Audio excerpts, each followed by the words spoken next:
ദൈവത്തിൻ്റെ അതിപരിശുദ്ധമായ നാമം വാഴ്ത്തപ്പെടുമാറാകട്ടെ. നമുക്ക് മുൻപേ നടന്ന നമ്മുടെ പിതാക്കന്മാരെ പറ്റി നാം പഠിച്ചുകൊണ്ടിരിക്കുകയാണ്. അബ്രഹാമിനെ പറ്റിയും യോശുവയെ പറ്റിയും നോഹയെ പറ്റിയും ഹാനോക്കിനെ പറ്റിയും എല്ലാം നാം പഠിച്ചു കഴിഞ്ഞു. ഇവരെല്ലാം വിശ്വാസ വീരന്മാരുടെ പട്ടികയിൽ പെടുന്ന നമ്മുടെ പൂർവ്വ പിതാക്കന്മാരാണ്. എന്നാൽ ഈ പട്ടികയിലേക്ക് ഒരു വനിത ഇപ്പോൾ കടന്നു വരുവാൻ പോവുകയാണ്. അവരുടെ പേര് രൂത്ത് എന്നാണ്. രൂത്ത് എന്ന വിശ്വാസ വീരയുടെ ജീവിതത്തിൽ നിന്നും നമുക്ക് എന്താണ് പഠിക്കുവാൻ ഉള്ളതെന്ന് നമുക്ക് അല്പമായി ചിന്തിക്കാം. അതിനു മുമ്പ് ഒരു നിമിഷം നമ്മുടെ കണ്ണുകളെ അടച്ച് നമുക്ക് പ്രാർത്ഥിക്കാം. അടിയങ്ങളെ സ്നേഹിക്കുകയും പരിപാലിക്കുകയും വഴി നടത്തുകയും ചെയ്യുന്ന സ്വർഗസ്ഥനായ പിതാവേ, വിശ്വാസ വീരയായ രൂത്തിനെ പറ്റി അടിയങ്ങൾ പഠിക്കുവാൻ പോകുന്നു. രൂത്തിൻ്റെ ജീവിതത്തിൽ നിന്നും എപ്രകാരം നല്ല ഒരു വിശ്വാസിയായി തീർന്ന് ദൈവത്തിൽ അടിയുറച്ച് ജീവിക്കാം എന്ന് പഠിക്കുവാൻ നീ അടിയങ്ങളെ സഹായിക്കുമാറാകണം. സകല മാനവ മഹത്വം പങ്കെടുക്കണം. യേശുവിൻ്റെ നാമത്തിൽ തന്നെ ആമേൻ. നമുക്ക് മുൻപേ നടന്ന വിശ്വാസ വീരയായ രൂത്തിനെ പറ്റി നാം പഠിക്കുമ്പോൾ ദൈവത്തെ അറിയാത്ത, ഇസ്രായേലിൻ്റെ ദൈവമായ യഹോവയെപ്പറ്റി അറിയാത്ത ഒരു ജാതിയിൽ നിന്നായിരുന്നു, അല്ലെങ്കിൽ ഒരു ജനവിഭാഗത്തിൽ നിന്നായിരുന്നു രൂത്തിൻ്റെ കടന്നുവരവ് എന്ന് നമുക്ക് മനസ്സിലാക്കാം. എന്നിരുന്നാൽ തന്നെയും താൻ അറിയാത്ത, യഹോവയിൽ വിശ്വസിക്കുന്ന ഒരു രൂത്തിനെയാണ് നമുക്ക് പിന്നീട് കാണുവാൻ സാധിക്കുന്നത്. രൂത്തിൻ്റെ ഈ ജീവിതത്തെപ്പറ്റി പഠിക്കണമെങ്കിൽ നാം കുറച്ച് അധികം പിന്നോട്ട് നടക്കേണ്ടിയിരിക്കുന്നു. രൂത്ത് എവിടെ നിന്നും വരുന്നു, അവളുടെ ഭവനത്തിലെ അംഗങ്ങൾ ആരെല്ലാമായിരുന്നു, അവളുടെ ജീവിത പങ്കാളി ആരായിരുന്നു എന്നെല്ലാം നമുക്ക് പഠിക്കേണ്ടി വരും. അപ്പോൾ രൂത്തിനെ പറ്റി പഠിക്കണമെങ്കിൽ നാം എലിമേലെക്ക് എന്ന് പറയുന്ന ഒരു വ്യക്തിയുടെ കുടുംബ ചരിത്രം പരിശോധിക്കണം. രൂത്തിൻ്റെ പുസ്തകം 1-ാം അധ്യായം 1-ാം വാക്യം വായിക്കുമ്പോൾ ഇപ്രകാരം നമുക്ക് മനസ്സിലാക്കുവാൻ സാധിക്കും. ന്യായാധിപന്മാർ ന്യായപാലനം നടത്തിയ കാലത്ത് ഒരിക്കൽ ദേശത്ത് ക്ഷാമം ഉണ്ടായി. ഇപ്രകാരം രൂത്തിൻ്റെ പുസ്തകം രേഖപ്പെടുത്തുകയാണ്. ന്യായാധിപന്മാർ ന്യായപാലനം നടത്തിയിരുന്ന ഒരു കാലത്ത് ദേശത്ത് ഒരു ക്ഷാമം ഉണ്ടായി. പ്രിയപ്പെട്ട ദൈവത്തിൻ്റെ ജനമേ, ഇന്ന് നിങ്ങളുടെ ജീവിതത്തിൽ ഒരു രാജാവ് ഇല്ല എങ്കിൽ നിങ്ങളുടെ ജീവിതത്തിലും ഒരു ക്ഷാമം ഉണ്ടായേക്കാം. ഇസ്രായേൽ മക്കൾക്ക് അനുസരിക്കുവാനോ ഭയപ്പെടുവാനോ ഒരു രാജാവ് ഇല്ലാതെ ഇരുന്നതുകൊണ്ട് അവർക്ക് ബോധിച്ച വഴികളിൽ കൂടി നടന്നപ്പോൾ അവർ തെറ്റുകളിൽ ചെന്നുപെട്ടു, അവർ അനുസരണക്കേടിൽ ചെന്നുപെട്ടു, അല്ലെങ്കിൽ അവർ ശിക്ഷാവിധിയിൽ ചെന്നുപെട്ടു. അവർ ആത്മീയമായി വ്യഭിചാരം ചെയ്തു. അന്യ ദേവന്മാരുടെ പിന്നാലെ ധൂപം കാട്ടുവാൻ പോകുന്ന ഒരു ഇസ്രായേൽ മക്കളെ ഈ സമയത്ത് നമുക്ക് കാണുവാൻ സാധിക്കും. പ്രിയപ്പെട്ട ദൈവത്തിൻ്റെ ജനമേ, ഇന്ന് എൻ്റെയും നിങ്ങളുടെയും ജീവിതത്തിൽ യേശുക്രിസ്തു എന്ന രാജാവ് ഇല്ല എങ്കിൽ നമുക്കും തെറ്റുകൾ സംഭവിച്ചേക്കാം. അതിൻ്റെ ഫലമായിട്ട് നമ്മുടെ ജീവിതത്തിലും ഒരു ക്ഷാമമുണ്ടായേക്കാം. രൂത്തിൻ്റെ പുസ്തകം പറയുന്നു, ന്യായാധിപന്മാർ ന്യായപാലനം നടത്തിയ കാലത്ത് ദേശത്ത് ഒരു ക്ഷാമം ഉണ്ടായി. തുടർന്ന് വായിക്കുമ്പോൾ ഏത് ദേശത്താണ് ആ ക്ഷാമം ഉണ്ടായത് എന്ന് നമുക്ക് മനസ്സിലാക്കുവാൻ സാധിക്കും. യഹൂദയിലെ ബത്ലഹേമിലുള്ള ഒരു ആൾ തൻ്റെ ഭാര്യയെയും 2 പുത്രന്മാരുമായി മോവാബ് ദേശത്തേക്ക് പരദേശിയായി പാർക്കുവാൻ പോയി. പ്രിയപ്പെട്ട ദൈവത്തിൻ്റെ ജനമേ, ഇപ്പോൾ ഈ ക്ഷാമം വന്നിരിക്കുന്നത് അത് മറ്റ് എവിടെയുമല്ല, യഹൂദയിലെ ബത്ലഹേം എന്നുള്ള സ്ഥലത്താണ്. പ്രിയപ്പെട്ട ദൈവത്തിൻ്റെ ജനമേ, ബത്ലഹേം എന്നുള്ള വാക്കിൻ്റെ അർത്ഥം എന്താണ്? ബത്ലഹേം, അപ്പത്തിൻ്റെ ഭവനം. അപ്പങ്ങളുടെ ഭവനമായ ബത്ലഹേമിൽ ഇപ്പോൾ ഒരു ക്ഷാമം ഉണ്ടായിരിക്കുന്നുവെന്ന് രൂത്തിൻ്റെ പുസ്തകം രേഖപ്പെടുത്തുന്നു. ആമോസ് പ്രവചനം പറയുന്നു, അപ്പത്തിനായുള്ള വിശപ്പല്ല, വെള്ളത്തിനായുള്ള ദാഹവുമല്ല, ദൈവത്തിൻ്റെ വചനങ്ങൾ കേൾക്കേണ്ടതിനുള്ള വിശപ്പ് തന്നെ ഞാൻ ദേശത്തിൽ വരുത്തുവാൻ പോകുന്ന സമയം വന്നിരിക്കുന്നു. പ്രിയപ്പെട്ട ദൈവത്തിൻ്റെ ജനമേ, ഇന്ന് യേശുക്രിസ്തു എന്ന രാജാവ് നമ്മുടെ ജീവിതത്തിൽ ഇല്ല എങ്കിൽ അവിടെ ക്ഷാമം ഉണ്ടാകും. അതൊരു പക്ഷേ ഭൗതികമായിരിക്കാം, അല്ലെങ്കിൽ ആത്മീയമായിരിക്കാം. ഒരുപക്ഷെ ഇവ രണ്ടും നമ്മുടെ ജീവിതത്തിലേക്ക് സംഭവിച്ചേക്കാം. ഇന്ന് നമ്മുടെ ജീവിതം എപ്രകാരമാണ്? ദൈവ വചനത്തിൻ്റെ ഒരു ക്ഷാമം നമ്മുടെ ഹൃദയങ്ങളിൽ, നമ്മുടെ ജീവിതങ്ങളിൽ ഉണ്ടോ എന്ന് നാം പരിശോധിക്കേണ്ടിയിരിക്കുന്നു. അങ്ങനെയാകുന്നുവെങ്കിൽ ദൈവത്തിന് ഇന്ന് നിങ്ങൾക്ക് വേണ്ടി ഒരു സുവിശേഷമുണ്ട്. അത് മറ്റൊന്നുമല്ല, ബത്ലഹേം, അപ്പത്തിൻ്റെ ഭവനം. നിങ്ങളുടെ ഹൃദയത്തിൽ ഒരു ക്ഷാമം ഉണ്ട് എങ്കിൽ ദൈവം ഇന്ന് നിങ്ങളെ ഒരു സുവിശേഷവുമായി ബത്ലഹേമിലേക്ക് വിളിക്കുകയാണ്, അപ്പത്തിൻ്റെ ആ ഭവനത്തിലേക്ക്. വിശുദ്ധ വേദപുസ്തകം രേഖപ്പെടുത്തുന്നു, യഹൂദയിലെ ബത്ലഹേമിൽ ഒരു ക്ഷാമം ഉണ്ടായപ്പോൾ ഒരു ആൾ തൻ്റെ ഭാര്യയെയും 2 പുത്രന്മാരുമായി മോവാബ് ദേശത്തിലേക്ക് പരദേശിയായി പാർക്കുവാൻ പോയി. പ്രിയപ്പെട്ട ദൈവത്തിൻ്റെ ജനമേ, ബത്ലഹേം എന്നാൽ ദൈവത്തിൻ്റെ സ്ഥലമാണ്. ബത്ലഹേം എന്നാൽ ജീവൻ്റെ അപ്പമാവുന്ന യേശുക്രിസ്തു പിറക്കുവാൻ പോകുന്ന പുണ്യഭൂമിയാണ്. പ്രിയപ്പെട്ട ദൈവത്തിൻ്റെ ജനമേ, യോഹന്നാൻ്റെ സുവിശേഷം 6-ാം അധ്യായം 35-ാം വാക്യം ഇപ്രകാരം പറഞ്ഞു, യേശു അവരോട് പറഞ്ഞത്, ഞാൻ ജീവൻ്റെ അപ്പമാകുന്നു. ഞാൻ ജീവൻ്റെ അപ്പമാകുന്നു. അതേ ജീവൻ്റെ അപ്പമായ യേശുക്രിസ്തു പിറക്കുവാൻ പോകുന്ന പുണ്യഭൂമിയാണ് ബത്ലഹേം. എന്നാൽ ഒരു വ്യക്തി ആ ബത്ലഹേമിൽ ഒരു ക്ഷാമം ഉണ്ടായപ്പോൾ, ഒരു പ്രശ്നമുണ്ടായപ്പോൾ സുരക്ഷിതമായ ഒരു ജീവിതം ആഗ്രഹിച്ച് ഇന്ന് പോകുന്നത് മോവാബിലേക്കാണ്. ബത്ലഹേമിൽ നിന്ന് മോവാബിലേക്കുള്ള ഒരു യാത്ര.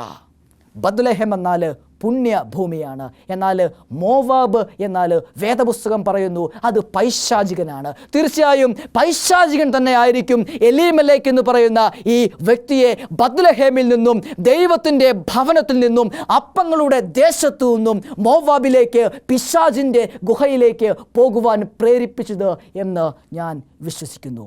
പ്രിയപ്പെട്ട ദൈവത്തിൻ്റെ ജനമേ, ഇവിടെ എലീമേലെക്ക് എന്ന് പറയുന്ന ഒരു ഗ്രഹനാഥൻ ഒരു വലിയ യാത്രയ്ക്ക് തുടക്കം കുറിക്കുകയാണ്. ബത്ലഹേമിൽ നിന്ന് മോവാബിലേക്ക്, യേശുവിൽ നിന്ന് പൈശാചികൻ്റെ ഗുഹയിലേക്ക്. മോവാബിൻ്റെ ഉത്ഭവത്തെപ്പറ്റി പഠിക്കുമ്പോൾ നമുക്ക് മനസ്സിലാക്കുവാൻ സാധിക്കും. ലോത്തിന് തൻ്റെ 2 പെൺമക്കളിൽ ഉണ്ടായ സന്തതികളാണ് മോവാബും അമ്മോന്യരുമെന്ന് മനസ്സിലാക്കുവാൻ സാധിക്കും. ഉൽപ്പത്തി പുസ്തകം 19-ാം അധ്യായം അതിൻ്റെ 36, 37, 38 വാക്യങ്ങൾ മോവാബിനെയും അമ്മോനിൻ്റെയും ചരിത്രം ഇപ്രകാരം വിശദീകരിക്കുന്നു. ഇങ്ങനെ ലോത്തിൻ്റെ 2 പുത്രിമാരും അപ്പനാൽ ഗർഭം ധരിച്ചു. മൂത്തവൾ ഒരു മകനെ പ്രസവിച്ചു. അവന് മോവാബ് എന്ന് പേരിട്ടു. ദൈവത്തിൻ്റെ വചനം പറയുകയാണ്, ഇങ്ങനെ ലോത്തിൻ്റെ 2 പുത്രിമാരും തൻ്റെ സ്വന്തം പിതാവിനാൽ ഗർഭം ധരിച്ചു. മൂത്തവൾക്ക് ഒരു മകൻ പ്രസവിച്ചു. മൂത്തവൾ ഒരു മകനെ പ്രസവിച്ചു. അവന് മോവാബ് എന്ന് പേരിട്ടു. അവൻ ഇന്നുള്ള മോവാബിർക്ക് പിതാവ്. മോവാബിരുടെ പിതാവായ മോവാബ് ഇവിടെ ലോത്തിൻ്റെ പുത്രിയിൽ ലോത്തിന് ജനിക്കുന്നതായിട്ട് മനസ്സിലാക്കുവാൻ സാധിക്കുന്നു. ശേഷം പറയുന്നു, ഇളയവനും ഒരു മകനെ പ്രസവിച്ചു. അവന് ബെൻ അമ്മി എന്ന് പേരിട്ടു. അവൻ ഇന്നുള്ള അമ്മോന്യർക്ക് പിതാവ്. അപ്പോൾ മോവാബിൻ്റെയും അമ്മോന്യരുടെയും ഉത്ഭവത്തെപ്പറ്റി ചിന്തിക്കുമ്പോൾ ദൈവത്തിൻ്റെ ഇഷ്ടപ്രകാരമല്ല അവരുടെ ജനനം എന്ന് നമുക്ക് മനസ്സിലാക്കുവാൻ സാധിക്കും. അതുകൊണ്ടാണ് ഞാൻ പറഞ്ഞത് മോവാബ് എന്നാൽ പൈശാചികനാണ്. എസ്രായുടെ പ്രവചനം അതിൻ്റെ 9-ാം അധ്യായം 1-2 വാക്യങ്ങൾ വായിക്കുമ്പോൾ നമുക്ക് ഇപ്രകാരം മനസ്സിലാക്കുവാൻ സാധിക്കും. അതിനുശേഷം പ്രഭുക്കന്മാർ എൻ്റെ അടുക്കൽ വന്നു. ഇസ്രായേൽ ജനവും പുരോഹിതന്മാരും ലേവ്യരും ദേശനിവാസികളോട് വേർപെടാതെ കാനാന്യർ, ഹിത്യർ, പെരിസ്യർ, യെബൂസ്യർ, അമ്മോന്യർ, മൊവാബ്യർ, മിസ്രൈമർ, അമ്മോന്യർ എന്നിവരുടെ മ്ലേച്ഛതകളെ ചെയ്ത് വന്നു. അപ്പോൾ ദൈവം ശപിക്കപ്പെട്ട ഒരു ജനമായിരുന്നു. ദൈവത്തിൻ്റെ ജനത്തിൽ നിന്ന് എപ്പോഴും അകന്ന് നിൽക്കുവാൻ ദൈവം ആഗ്രഹിച്ചിരുന്ന ഒരു ജനവിഭാഗമാകുന്നു മോവാബ്യരെന്നും അമ്മോന്യരെന്നും നമുക്ക് മനസ്സിലാക്കുവാൻ സാധിക്കുന്നു. അതിനുശേഷം ആവർത്തന പുസ്തകങ്ങൾ അതിൻ്റെ 23-ാം അധ്യായം 3-ാം വാക്യം നമുക്ക് ശ്രദ്ധിക്കാം. ആവർത്തന പുസ്തകം 23-ാം അധ്യായം 3-ാം വാക്യം അത് എപ്രകാരമാണ് മൊവാബിനെയും അമ്മോന്യനെയും കുറിച്ച് പറയുന്നതെന്ന് ശ്രദ്ധിക്കാം. ഒരു അമ്മോന്യനോ മൊവാബിനോ യഹോവയുടെ സഭയിൽ പ്രവേശിക്കരുത്. ദൈവത്തിൻ്റെ വചനം പറയുകയാണ്, ഒരു അമ്മോന്യനോ മോവാബിനോ ദൈവത്തിൻ്റെ സന്നിധിയിൽ പ്രവേശിക്കരുത്. ശേഷം പറയുന്നു, അവരുടെ 10ാം തലമുറ പോലും ഒരു നാളും യഹോവയുടെ സന്നിധിയിൽ പ്രവേശിക്കരുത്. യഹോവയുടെ സന്നിധിയിൽ നിന്ന് യഹോവയായ ദൈവം വിലക്കിയ 2 ജനവിഭാഗങ്ങളായിരുന്നു മൊവാബ്യരും അമ്മോന്യരുമെന്ന് ദൈവത്തിൻ്റെ വചനങ്ങളിലൂടെ നമുക്ക് മനസ്സിലാക്കുവാൻ സാധിക്കും. അത്തരത്തിൽ ദൈവേഷ്ടപ്രകാരം ജീവിക്കാത്ത ഒരു ജനത്തിൻ്റെ ഇടയിലേക്കാണ് ഇപ്പോൾ ബത്ലഹേമിൽ നിന്ന് എലീമേലെക്ക് തൻ്റെ ഭവനവുമായി പോകുന്നത്. പ്രിയപ്പെട്ട ദൈവത്തിൻ്റെ ജനമേ, ആ എലീമേലെക്കിൻ്റെ ഭവനത്തിലേക്ക് നമുക്ക് ഒന്ന് കടന്നു പോകാം. രൂത്തിന്റെ പുസ്തകം 1-ാം അധ്യായം 2-ാം വാക്യം. അവന് എലീമേലെക്ക് എന്നും ഭാര്യയ്ക്ക് നൊവോമി എന്നും 2 പുത്രന്മാർക്ക് മഹ്ലോൻ എന്നും കില്യോൻ എന്നും പേർ. ഒരു കുടുംബ ചരിത്രം ഇവിടെ രൂത്തിന്റെ പുസ്തകം വിവരിക്കുകയാണ്. ബത്ലഹേമിൽ നിന്ന് മൊവാബിലേക്ക് പരദേശിയായി പാർക്കുവാൻ പോയ ആ വ്യക്തിയുടെ പേര് എലീമേലെക്ക്. അവൻ്റെ ഭാര്യയുടെ പേര് നവോമി. അവർക്ക് 2 പുത്രന്മാർ മഹ്ലോൻ, കില്യോൻ. അപ്പോൾ പൂർണ്ണമായ ഒരു ഭവനം ഇപ്പോൾ ദൈവത്തെ വിട്ട് പിശാചിലേക്ക് പോകുന്ന ഒരു കാഴ്ച നമുക്ക് കാണുവാൻ സാധിക്കുന്നു. എന്നാൽ 3-ാം വാക്യം വളരെ സങ്കടകരമായ ഒരു കാര്യം നമ്മോട് പറയുന്നു. എന്നാൽ നൊവോമിയുടെ ഭർത്താവായ എലീമേലെക്ക് മരിച്ചു, അവളും 2 പുത്രന്മാരും ശേഷിച്ചു. പ്രിയപ്പെട്ട ദൈവത്തിൻ്റെ ജനമേ, നാം ദൈവത്തിൽ നിന്ന് അകന്നു പോകും തോറും, നാം പൈശാചികനിലേക്ക് കൂടുതൽ അടുക്കും തോറും അവിടെ ദുരന്തങ്ങൾ ഉണ്ടാകും. ഇവിടെ എലീമേലെക്കിൻ്റെ ഭവനത്തിന് സംഭവിച്ചതും മറ്റൊന്നുമല്ല, ഒരു വലിയ ദുരന്തം ഇപ്പോൾ നൊവോമിക്കും അവൻ്റെ പുത്രന്മാർക്കും ഉണ്ടാവുകയാണ്. ഒരു തീര നഷ്ടം ഇപ്പോൾ അവരുടെ ഭവനത്തിൽ സംഭവിക്കുകയാണ്. ബത്ലഹേമിൽ അപ്പനും അമ്മയും മക്കളുമായി കുടുംബസമേതം കഴിഞ്ഞിരുന്നു ഒരു പൂർണ്ണമായ ഭവനം ആയിരുന്നുവെങ്കിൽ ഇന്ന് മൊവാബിലേക്ക് വന്നപ്പോൾ എലീമേലെക്ക് മരിച്ചു, അല്ലെങ്കിൽ അവരുടെ ഗൃഹനാഥൻ മരിക്കുന്നതായിട്ട് നമുക്ക് മനസ്സിലാക്കുവാൻ സാധിക്കും. നാം എപ്പോഴൊക്കെ ദൈവത്തിനെ വിട്ടുപോയാലും അവിടെ ദുരന്തങ്ങൾ ഉണ്ടാകുമെന്ന് ദൈവത്തിൻ്റെ വചനം പറയുന്നു. അതിനുശേഷം വളരെ പ്രധാനപ്പെട്ട ഒരു കാര്യം പറയുന്നു. 4-ാം വാക്യം ഇപ്രകാരം പറയുന്നു, അവർ മോവാബ്യ സ്ത്രീകളെ വിവാഹം കഴിച്ചു. ദൈവത്തിൽ നിന്ന് അകന്നു പോകുമ്പോൾ ദുരന്തം മാത്രമല്ല, അവർ ദൈവത്തിൻ്റെ കൽപ്പനകളെ മറക്കുക കൂടിയാണ് ചെയ്തത്. ദൈവത്തിൻ്റെ വചനം പറയുന്നു, മോവാബ്യരിൽ നിന്നും അമ്മോന്യരിൽ നിന്നും നിങ്ങളെപ്പോഴും വേർപെട്ടു നിൽക്കണം. അവരിൽ നിന്ന് നിങ്ങൾ ഭാര്യമാരെ എടുക്കരുത്. ഒരു മൊവാബിനോ അമ്മോനിനോ ദൈവത്തിൻ്റെ സന്നിധിയിൽ കടക്കരുത്. അവരുടെ 10ാം തലമുറ പോലും ദൈവത്തിൻ്റെ സന്നിധിയിൽ വരരുത്. ഇങ്ങനെയുള്ള എല്ലാ കൽപ്പനകളെയും ഇപ്പോൾ മഹ്ലോനും കില്യോനും മറന്ന് അവർ മോവാബ്യ സ്ത്രീകളെ വിവാഹം കഴിച്ചുവെന്ന് ദൈവത്തിൻ്റെ വചനം പറയുന്നു. പ്രിയപ്പെട്ട ദൈവത്തിൻ്റെ ജനമേ, നാം ദൈവത്തിൽ നിന്ന് അകലും തോറും നമ്മുടെ ജീവിതത്തിൽ അനുസരണക്കേട് വന്നുകൊണ്ടേയിരിക്കും. ശേഷം പറയുന്നു, ഒരുത്തിക്ക് ഓർപ്പ എന്നും മറ്റവൾക്ക് രൂത്ത് എന്നും പേർ. അതിശയകരമെന്ന് പറയട്ടെ, ശപിക്കപ്പെട്ട ഒരു ജാതിയിൽ നിന്നും നമ്മുടെ വിശ്വാസ വീരയായ കഥാനായിക കടന്ന് വരുന്നു. ഒരുത്തിക്ക് ഓർപ്പ എന്നും മറ്റവൾക്ക് രൂത്ത് എന്നും പേർ. ഓർപ്പ എന്ന വാക്കിൻ്റെ അർത്ഥം ശാഠ്യമുള്ളവൾ, രൂത്ത് എന്നാൽ സ്നേഹിത. നമുക്ക് വായിക്കാം 1-ാം അധ്യായം അതിൻ്റെ 5-ാം വാക്യം. പിന്നെ മഹ്ലോനും കില്യോനും ഇരുവരും മരിച്ചു. അങ്ങനെ 2 പുത്രന്മാരും ഭർത്താവും കഴിഞ്ഞിട്ട് ആ സ്ത്രീ മാത്രം ശേഷിച്ചു. ബത്ലഹേമിൽ നിന്ന് മോവാബിലേക്ക് പരദേശിയായി പാർക്കുവാൻ വന്ന എലീമേലെക്കിൻ്റെ ഭവനത്തിന് ആദ്യം എലീമേലെക്ക് എന്ന ഗ്രഹനാഥനെ നഷ്ടപ്പെട്ടു. ഇപ്പോൾ 2 പുത്രന്മാരും മരിക്കുന്ന ഒരു കാഴ്ച നമുക്ക് കാണുവാൻ സാധിക്കും. പ്രിയപ്പെട്ട ദൈവത്തിൻ്റെ ജനമേ, ദൈവത്തിൽ നിന്ന് അകലും തോറും ദുരന്തങ്ങൾ നമ്മോട് അടുക്കുന്നു. അവരുടെ ജീവിതത്തിൽ ഒരു വലിയ ദുരന്തം വീണ്ടും ആവർത്തിക്കുകയാണ്. കുറച്ച് വർഷങ്ങൾക്ക് മുമ്പ് നൊവോമിക്ക് തൻ്റെ ഭർത്താവിനെ നഷ്ടപ്പെട്ടുവെങ്കിൽ ഇപ്പോൾ 2 പുത്രന്മാരെ മഹ്ലോനെയും കില്യോനെയും നൊവോമിക്ക് നഷ്ടപ്പെടുന്നു. ഒരിക്കൽ കൂടി ആ ഭവനത്തിലേക്ക് ഒന്ന് നോക്കൂ. ബത്ലഹേമിൽ പാർത്തിരുന്ന ഭവനം, അപ്പനുണ്ടായിരുന്നു, അമ്മയുണ്ടായിരുന്നു, 2 മക്കളുണ്ടായിരുന്നു, ഒരു സമ്പൂർണമായ ഭവനമായിരുന്നു. എന്നാൽ മൊവാബിലേക്ക് വന്ന് 10 സംവത്സരം താമസിച്ചപ്പോഴേക്കും എലീമേലെക്ക് എന്ന ഗ്രഹനാഥൻ മരിക്കുന്നു, 2 മക്കൾ മരിക്കുന്നു. ഇപ്പോൾ ആ ഭവനം എന്ന് പറയുന്നത് വിധവകളാൽ നിറയപ്പെട്ടിരിക്കുന്നു. പ്രിയപ്പെട്ട ദൈവത്തിൻ്റെ ജനമേ, വിധവയായ നവോമി, വിധവയായ ഓർപ്പ, വിധവയായ രൂത്ത്, ഇങ്ങനെ വിധവമാരാൽ ഇപ്പോൾ എലീമേലെക്കിൻ്റെ ഭവനം നിറഞ്ഞ് ഇരിക്കുകയാണ്. ഇന്ന് നമ്മുടെ ജീവിതത്തിലും നമ്മുടെ സമൂഹത്തിലും നമ്മുടെ ഭവനങ്ങളിലും വൈദവ്യത്വം അനുഭവിക്കുന്നവരെ കാണുവാൻ സാധിക്കും. ഒരുപക്ഷെ അത് ഭൗതികമായിരിക്കില്ല, മറിച്ച് ആത്മീയമായിരിക്കും. ഇന്ന് നമ്മുടെ ഭവനത്തിൽ ആത്മീയ വൈദവ്യത്വം അനുഭവിക്കുന്ന സ്ത്രീകളുണ്ടോ? സ്ത്രീകൾ സഭയിലേക്ക് പോകുമ്പോൾ പുരുഷന്മാർ പോകാതെ ഇരിക്കുന്ന ഒരവസ്ഥ, അല്ലെങ്കിൽ ആത്മീയമായി നിർജീവന്മാരായിരിക്കുന്ന പുരുഷന്മാർ ഇന്ന് നമ്മുടെ ഭവനങ്ങളിലുണ്ടോ? അങ്ങനെയാണെങ്കിൽ ദൈവത്തിൻ്റെ വചനം പറയുന്നു, നിങ്ങൾ ഇപ്പോഴും മോവാബിൽ പരദേശിയായി പാർത്തുകൊണ്ട് ഇരിക്കുകയാണ്. പ്രിയപ്പെട്ട ദൈവത്തിൻ്റെ ജനമേ, രൂത്തിൻ്റെ പുസ്തകം 1-ാം അധ്യായം 6-ാം വാക്യം ഇപ്രകാരം പറയുന്നു: യഹോവ തൻ്റെ ജനത്തെ സന്ദർശിച്ച് ആഹാരം കൊടുത്ത പ്രകാരം അവർ മോവാബ് ദേശത്ത് വെച്ച് കേട്ടിട്ട് മോവാബ് ദേശം വിട്ട് മടങ്ങിപ്പോകുവാൻ തൻ്റെ മരുമക്കളോട് കൂടെ പുറപ്പെട്ടു. ആമേൻ. ദൈവത്തിൻ്റെ വചനം പറയുകയാണ്, മോവാബ് ദേശത്ത് വെച്ച് നൊവോമി കേൾക്കുകയാണ്, യഹോവ ഇസ്രായേൽ മക്കളെ സന്ദർശിച്ച് അവർക്ക് ഭക്ഷണം കൊടുക്കുന്നു. ഇന്ന് നിങ്ങൾ മോവാബിൽ ആണ് എങ്കിലും, ഇന്ന് നിങ്ങൾ പൈശാചികൻ്റെ ഗുഹയിലാകുന്നുവെങ്കിലും ദൈവത്തിന് നിങ്ങളെക്കുറിച്ച് ഒരു സുവിശേഷമുണ്ട്. അതാണ് ബത്ലഹേം, അപ്പങ്ങളുടെ ഭവനം. ദൈവം ഇന്നും നിങ്ങളെ വിളിച്ചുകൊണ്ടേയിരിക്കുന്നു.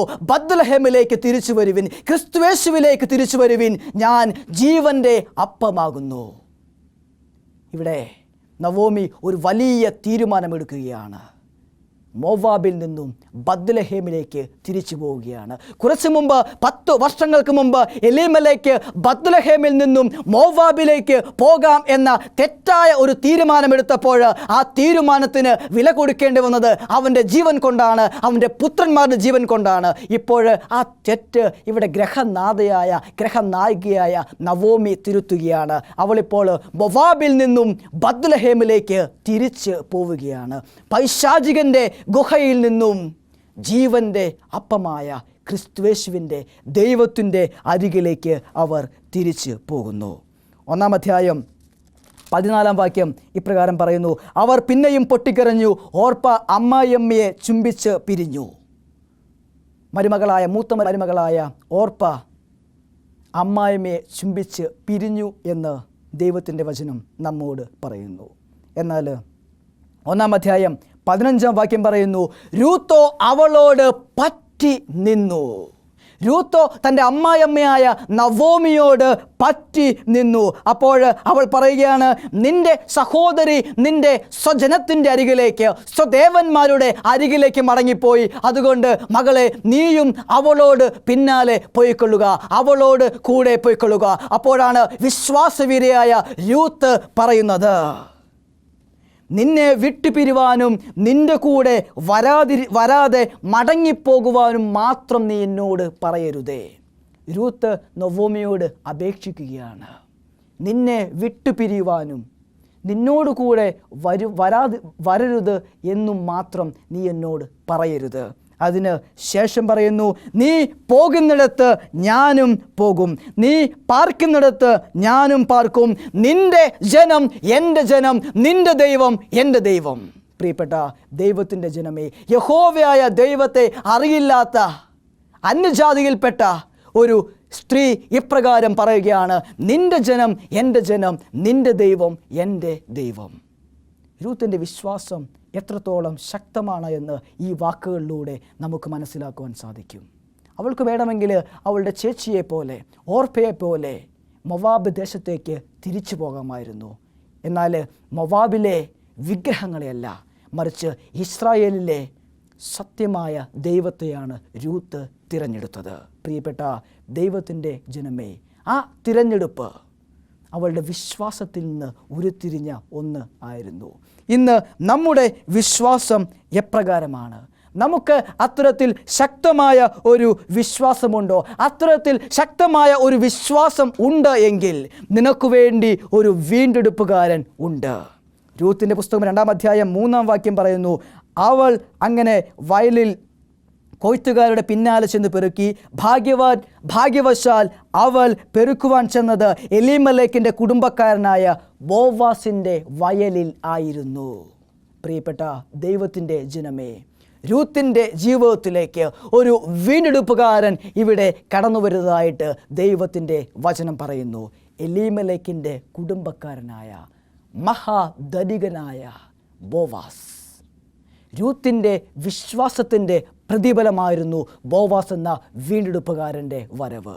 ഇന്ന് നാം നമ്മുടെ ദൈവത്തിൽ വിശ്വസിക്കാവുന്നുവെങ്കിൽ നമുക്കും ഒരു വീണ്ടെടുപ്പുകാരനുണ്ട്. നമുക്കും ഒരു വീണ്ടെടുപ്പുകാരൻ നമ്മളെ കാത്ത് ഇരിക്കുന്നുണ്ട്.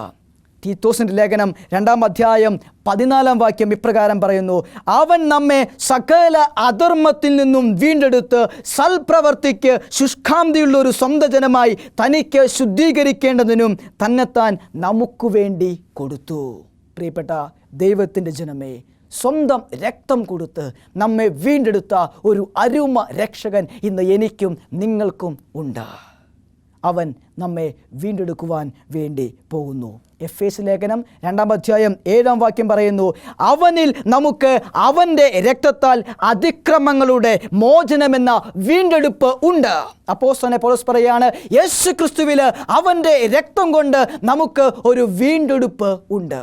പ്രിയപ്പെട്ട ദൈവത്തിൻ്റെ ജനമേ, ദൈവം യേശുക്രിസ്തുവിനെ ഈ ഭൂമിയിലേക്ക് അയച്ചത് നമ്മെ വീണ്ടെടുക്കുവാൻ വേണ്ടിയായിരുന്നു. നമ്മുടെ വീണ്ടെടുപ്പിൻ്റെ വിലയായിട്ടാണ് യേശുക്രിസ്തു കാൽവറിയിൽ ചൊരിഞ്ഞ ഓരോ രക്തത്തുള്ളികളും. ആ രക്തത്തുള്ളികളാൽ നാം ഇപ്പോൾ വീണ്ടെടുക്കപ്പെട്ടിരിക്കുകയാണ്. പക്ഷേ നാം ദൈവത്തിൽ വിശ്വസിക്കേണ്ടത് അത്ര അധികം പ്രാധാന്യമാണ് എന്ന് ദൈവത്തിൻ്റെ വചനം പറയുന്നു. ഗലാത്യ ലേഖനത്തിൽ അപ്പോസ്തലനായ പൗലോസ് പറയുകയാണ്, മരത്തിന്മേൽ തൂങ്ങുന്നവൻ എല്ലാം ശപിക്കപ്പെട്ടവൻ എന്ന് എഴുതിയിരിക്കുന്നത് പോലെ ക്രിസ്തു നമുക്ക് വേണ്ടി ഒരു ശാപമായി തീർന്നു. പ്രിയപ്പെട്ട ദൈവത്തിൻ്റെ ജനമേ, ക്രിസ്തു എനിക്കും നിനക്കും വേണ്ടി ഒരു ശാപമായി തീരുകയാണ്. നമ്മെ വീണ്ടെടുക്കുവാൻ വേണ്ടി അവൻ കാൽവരി കുരിശിൽ തൻ്റെ ഓരോ രക്തത്തുള്ളികളും ഒഴുക്കി. അവൻ്റെ രക്തത്താൽ നാം ഇപ്പോൾ ശുദ്ധീകരിക്കപ്പെട്ടിരിക്കുകയാണ്. നമുക്ക് വിശ്വസിക്കാം, രൂത്തിനെ പോലെ പ്രത്യാശയുള്ളവളായി നമുക്ക് വേണ്ടി ഒരു വീണ്ടെടുപ്പുകാരൻ വരുമെന്ന്. അപ്രകാരം വിശ്വസിക്കാവുന്നുവെങ്കിൽ യേശുക്രിസ്തു രണ്ടാമത് വരുമ്പോൾ അവനോടൊപ്പം നമുക്ക് അനന്തമായ ഒരു ആയുസ് അനുഭവിക്കുവാൻ കഴിയും. ദൈവം നമ്മെ അനുഗ്രഹിക്കട്ടെ. പ്രാർത്ഥിക്കാം.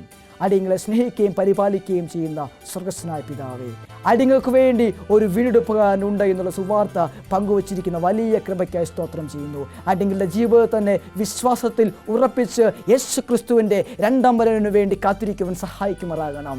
1000 ദൂതന്മാരോടെ അവൻ മധ്യാകാശത്ത് വരുമ്പോൾ അവനോടൊപ്പം ആ സ്വർഗീയ ലോകത്തിലേക്ക് യാത്ര ചെയ്യുവാൻ നീ അടിയങ്ങളെയും സഹായിക്കണം. സകല മാനവും മഹത്വവും അങ്ങെടുക്കണം എന്ന് യേശുവിൻ്റെ ഏറ്റവും ധന്യമുള്ള നാമത്തിൽ തന്നെ. ആമേൻ.